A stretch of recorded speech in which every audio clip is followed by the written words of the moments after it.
about research, we can talk about medical care, we can talk about our med school, but at the end of the day, it's about our students. 66,000 students here at this amazing campus. So what our students will find is I will engage. I hope they will think that I'm approachable and that I will listen. I will listen to their concerns. I will care greatly about their success, about their ability to have the best value education at the best price, and also make sure that we keep this campus as safe as possible. So that's how I'm going to engage with our students. I'm looking forward to it. Dan Hope, 11 Warriors. Hi, Ted.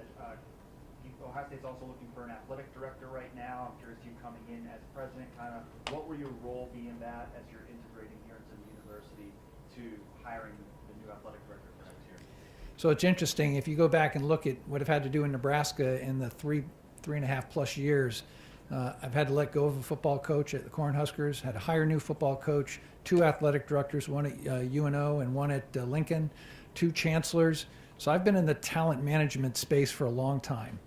I'll just say that there really isn't anybody that's going to replace Gene Smith. I mean, he is arguably the most prestigious, best known, most accomplished athletic director in the country.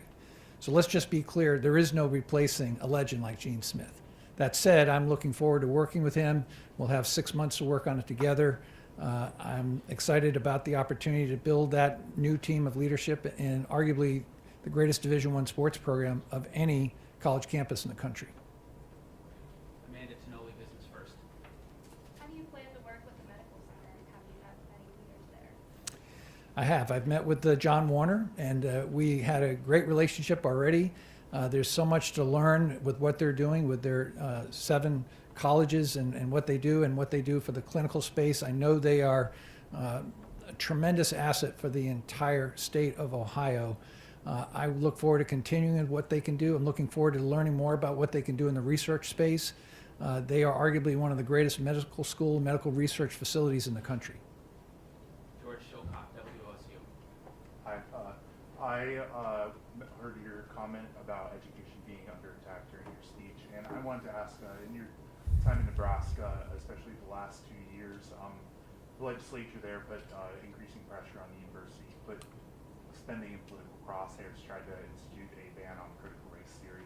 I wanted to ask, in particular, what are your thoughts on, here in Ohio lawmakers wanting to get more involved in higher education policy and curriculum setting? Right. Well, first of all, our campus should be a place where everybody's welcome, everybody's voice is heard. Having worn the cloth of our nation for 38 years as a Navy officer, you can imagine how I feel about supporting the Constitution of the United States and the First Amendment. So that's where I come from. I've also been leading at multiple campuses throughout my life, and what you'll find about me is I do it in an apolitical manner. I know my lane. I am not a legislator. I do not write state laws. I follow them, and we'll make sure that we continue to do that here. Now, that said, in Nebraska, I engaged with all 49 state senators, a unicameral, one single body, the entire time I was there. I had a good relationship with everybody that sat on the left, sat on the right, because I'm a straight shooter, and I tell like it is, and I'm very transparent in how I operate. I intend to do the same here. I think there needs to be more dialogue with our state legislature. I think they just want to know what's going on here and make sure that we can find and work together collaboratively where we can. I have been following Senate Bill 83. I don't know all the details of it. I've been a little bit pleased to see some compromises made there. But at the end of the day, we're going to do the right things for the right reasons. And again, as I said, we'll follow whatever state laws are passed. Delaney Ruth, NBC4. Hi. So you are inheriting a major legal battle about the sexual abuse of hundreds of students here at Ohio State with Dr. Richard Strauss. The university's own study did confirm it. So what role in the decisions are you going to play when it comes to the Strauss scandal here? And do you believe that OSU victims should be compensated? So first, let me just say, I know enough about the Strauss situation as most Americans have followed it in the media. I am certainly not an expert on it yet, so I'm going to hold some level of comments in that until I get smarter about it and have a little bit of time. But that said, I follow my predecessors in saying how sorry I am, and I apologize for those survivors of that abuse. I know this university has been open to listening to them, And I know there's more litigation to be done, and I'll have more comments and thoughts on that as I get more knowledgeable in the seat.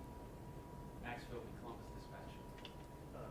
President Carter, you had mentioned in the other room that higher education is sort of under attack right now. Can you elaborate what you meant by that and what you're going to do to kind of fend off those attacks? Yeah, so I was speaking more at the national level. As many of you know, since COVID, we're down about 1.6 million students across most public and private universities. That's a significant drop. And we look forward out there to the enrollment cliff, where the birth rates are going to drop numbers that are attending universities even further going into 2027, 2028. And on top of that, this dialogue that maybe universities are a little too expensive. Maybe it's not worth the four-year degree, that the job market should change to that. I want us to be the mouthpiece that will speak truth to power. The truth is, by the year 2030, we're going to need more well-educated students across this nation. There are a significant, and I'm saying more than 30% of the jobs in 2030 that we don't even know what they are because they haven't been invented yet.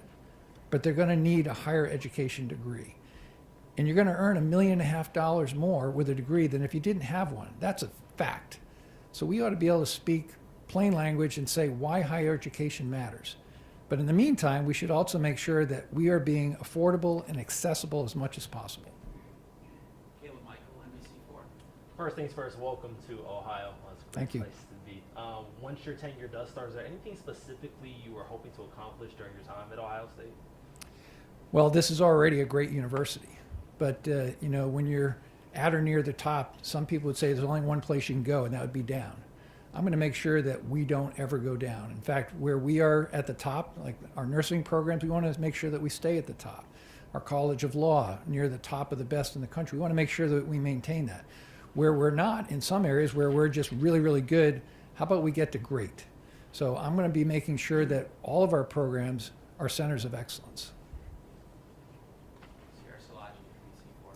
Following up on my colleague's earlier question, you might not be super familiar with the Strauss sexual abuse cases. However, while you were superintendent of the U.S. Naval Academy, the Academy came under significant fire after investigations by major publications about failure to properly report and investigate sexual assault. Ohio State has had similar issues in the past with the Sexual Stability and Empowerment Unit. For example, what changes to reporting and investigating sexual assault claims and reports did you implement at the Naval Academy, and do you foresee implementing any of those changes? Yeah, and I'm sure you will all be able to back check all the things that I've done and said when I was the superintendent of the Naval Academy. It's well documented. My testimony in front of Congress multiple times in my 5 years as superintendent is a very tough topic. We surveyed our midshipmen every year and took information from them. I made multiple moves in terms of changing how we took care of survivors, in terms of making reporting easier and more secure. I also made significant strides in how we educated our midshipmen on understanding what it meant and prevention, and even used our own midshipmen to be their own educators amongst themselves, which we found to be very powerful. We also held the first summit on sexual assault that was attended by most of the major universities across the country. That was near the end of my time there, to make sure that we were having a dialogue about these difficult conversations. So I've been pretty open and transparent. I can't say that we had it always right, but I can say that we never stopped caring, and we never, ever did not prosecute those that were accused to the utmost of our ability within our legal limits. And if you go back and look at our track record, even though we didn't find every potential perpetrator guilty of those crimes, we had many successes in that, and I think we started to change the dialogue. Now, as you look at this problem set, it continues to evolve. It's still a problem on all of our campuses across the nation. I know for a fact here at Ohio State that they do surveys and they do education. I'll have to learn a lot more about what the programs are here before I can comment further. Colin Dorsey, NTV. Yeah, as she mentioned, a lot of students are interested in a president that serves them, that's not worried about the dollars and cents. In Nebraska, you had the Nebraska Promise that's eased tuition for those students. First off, is that something you're thinking about bringing to Ohio? But how do you march the fine line of pleasing the students you serve and also minding the dollars and cents? So we came up with Nebraska Promise right at the beginning of COVID-19. I realized that there was a chance that we might not be able to get to those that might have been middle income or lower income. We weren't sure what COVID-19 would do to families in terms of their economics. And COVID-19 was a challenge for us, as they were everywhere. Nebraska Promise was the last dollar in for needs-based students that were at the middle and lower income level. I will tell you that when we introduced that in May of 2020, we had 7,000 students, which is a big number in a state like Nebraska, that signed up for that program immediately. I worked with the legislatures, many of whom were concerned where the money would come for to pay that. I intentionally cut my own budget. Within the budget that we had, we cut some programs and administrative staff to pay for that. It was about a $5 million a year price tag. We continue to have that. It still continues to operate very well. I don't know all the programs that exist here at Ohio State that might be similar. I know there are a lot of needs-based programs.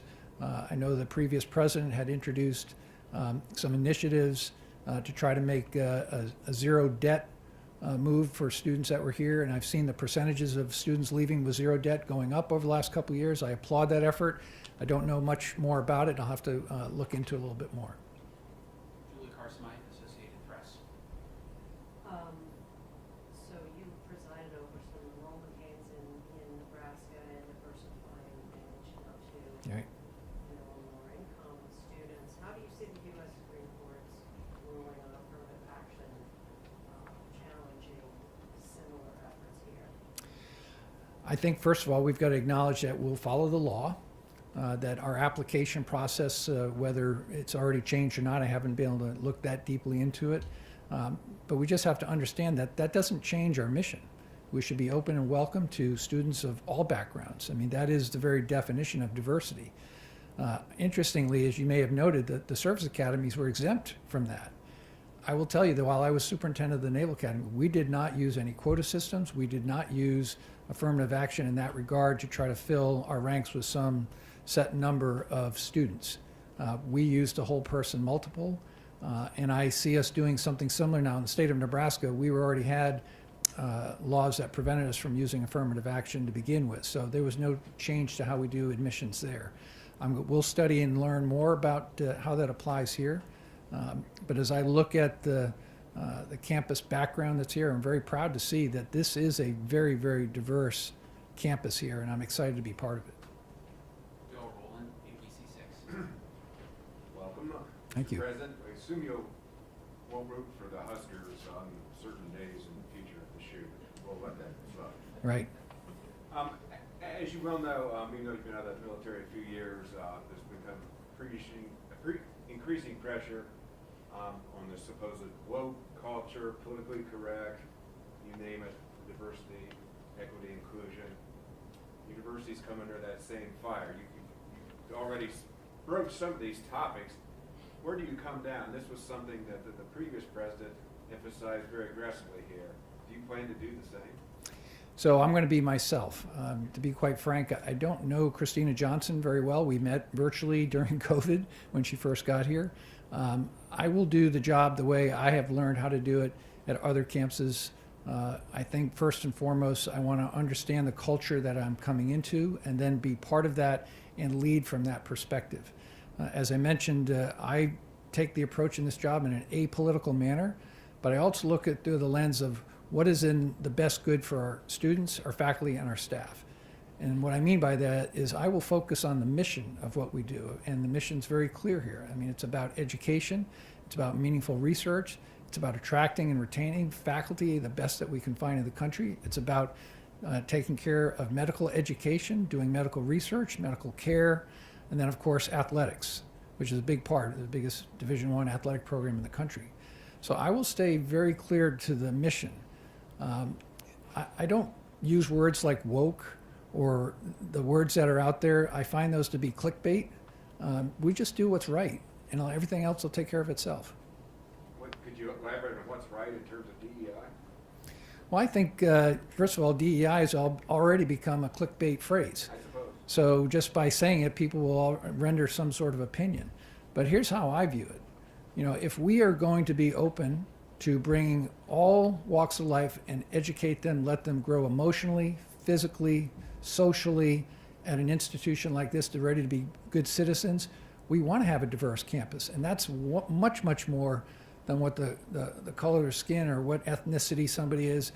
I'm looking for diversity of thought and diversity of people to elevate this campus. And if we can find success across all walks of our student body, then we will have achieved something that really is inclusive. Stephanie, ABC6. Thank you. Sir, do you have any plans, or when are you going to address safety on campus or within the university district? Of course, just recently we had an OSU wrestler shot by a Kroger that many students use. Of course, we do our due diligence and speak to safety. You know, we see campus police out all the time, but is that something you're going to be addressing? It's absolutely going to be at the top of my priorities. You know, I've led a number of campuses, and safety has always been a challenge. I mean, obviously, we watch what happens on the national scene at many of our university campuses. I'm very happy to hear that Ohio State wrestler is not seriously injured, and I'm wishing him and his family well. But this is a message for our students and for the parents of our students. They want to know that we're making every effort to keep our campus safe. I know there's been some investments here recently. I promise to take another look at that, and if we need to make further investments to make sure that we're doing everything possible, I will do that. Delaney Ruth, NBC4. Hi, so you did call coming here the greatest honor of your career. You've had a very distinguished career before this, had many accolades. What makes coming here and being the leader of this university the greatest honor of your career? Well, this is the largest, most complex organization I will have ever become part of. You have to acknowledge that. And, you know, when you come into an institution like this, the first thing you have to think about is if this is a big, giant elephant, how do you tackle that? And as I've learned in other, you know, complex organizations that I've had the privilege of run while in uniform and in civilian life, it's still the same. It's one bite at a time. So my first job and my first order is to make sure I do no harm. I don't want to come in and change things that are already going well. I want to learn a lot, and I'm going to do a lot of listening to all the colleges, the students, the faculty, the staff, the faculty senate. And then I'm going to try to get a better understanding of where I can impart my leadership for us to just take it to that next level. So at the end, when I'm saying goodbye to you someday, I want to look all of you in the eye and say, I left The Ohio State University, maybe only slightly, but certainly better than when I found it. Amanda Tonoli, Business First. You mentioned now former President Johnson. Do you have any concerns taking the job given her brief tenure? Do I have any concerns about it? About taking this job given her brief tenure here? No, I wish her well, and I hope at some point she and I will have a conversation. I do feel that coming into this job, and I'm really thrilled that we have Acting President Peter Moeller as you know, coming in here to just kind of keep everything on the rails. And I think there just has to be a little bit of, to use a nautical term, steadying the ship here with this leadership void that's been going on for a little while. Ariana Smith, The Lantern. Hi. I Hi. just wanted to ask you, are there any initiatives that your predecessor started that you would like to continue? And if not, what do you hope to implement within your first few months of your presidency? So as I take over a large, complex organization like this, I will look across all of the initiatives that were started. I don't have a complete list. I've read some. I want to understand them a little better. I want to make sure I understand how they're resourced. And I think some of them have all been done with great intention and have been welcomed. And I've heard from some students and staff that they want to see some of these things continue. So again, I don't want to overpromise, underdeliver, but I do want to get to understand those better. I do intend within my first 6 months of being in this job to either take what is the current strategy for the university, either rewrite it, adjust it, or make one from my own that will lead us you know, over the next 5 years. Priscillaji, NBC4. You recently had your contract at the University of Nebraska extended to 2027. Why do you feel now is an appropriate time to be stepping away? Well, first, you should all know, and I said this earlier, I loved working at Nebraska. I'm not leaving there disgruntled, unhappy about anything. It's a tough job, and Nebraskans have welcomed my wife and I the entire time we've been there. So that's important. The contract that I had that was extended I was very appreciative. It wasn't something I asked for. But this is a different opportunity. I mean, you all clearly understand that this university is a significant opportunity for any academic leader to want to be part of. So when the opportunity came up, after a lot of very, very difficult thought, it is a bittersweet day because I will be saying goodbye to Nebraskans at the end of the year, but I'm going to be welcomed by a whole different community. And what I've seen thus far, this is a great place to be. Dan Hope, 11 Warriors. Ted, you had said earlier this year that you thought the Big Ten was going to expand again, and it did. What did you think of the latest round of expansion, and do you think more expansion is coming? Well, I can't know that. Nobody can. It's we're in an interesting space. If we go back to that article you're referring, what I was really talking about was, should one team move, there might be a little bit of an unraveling, which is kind of what happened. I mean, it was sort of predictable. I didn't have any inside knowledge, of course. But as you look at what has just happened with bringing in 4 Pac-12 teams into the Big Ten, what an opportunity for all of our sports to get exposure across 4 time zones, to increase our recruiting capabilities. It's going to be difficult for some of our Olympic sports. I think the scheduling there is going to have to really be thought through. But in terms of what it will mean for Big Ten football, I think it's a really exciting time. Darrell Rowland, ABC 6. Yeah, sort of following up on the question about your predecessor. Obviously, they interviewed you, but you probably interviewed them. I just wonder if there are certain assurances that you wanted to at least check out. I mean, something blew up, obviously, with Christina Johnson at this university, and that's not why we're here today. But you could see the remains of the explosion. Did you want some assurances that I need to check out these trustees, check out this, make sure I'm not walking into something? Well, I will say you have one part of that right for sure. Okay. When there's an interview, it's 2 ways.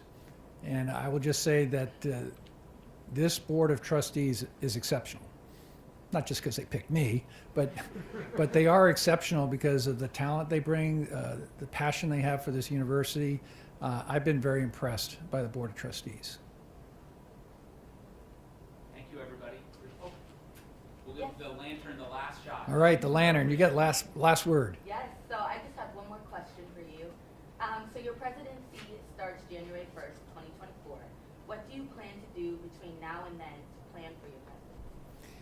So that's a great question. Obviously, I still have a lot of work to do in Nebraska, and what you'll find out about me is I don't take the pack off. And that's why I'm thankful that I've been given that time to do some important work at Nebraska. Also give our Board of Regents some time to find my relief, which is also very important. I plan to stay in touch with the acting president, with our cabinet. We'll probably have some regular check-ins just so that I can hear what's happening on the campus. And of course, I am a subscriber to the Lantern. I'm a subscriber to the Columbus Dispatch. I will be following your stories and learning from all of you. Thanks, everybody. Thanks for coming.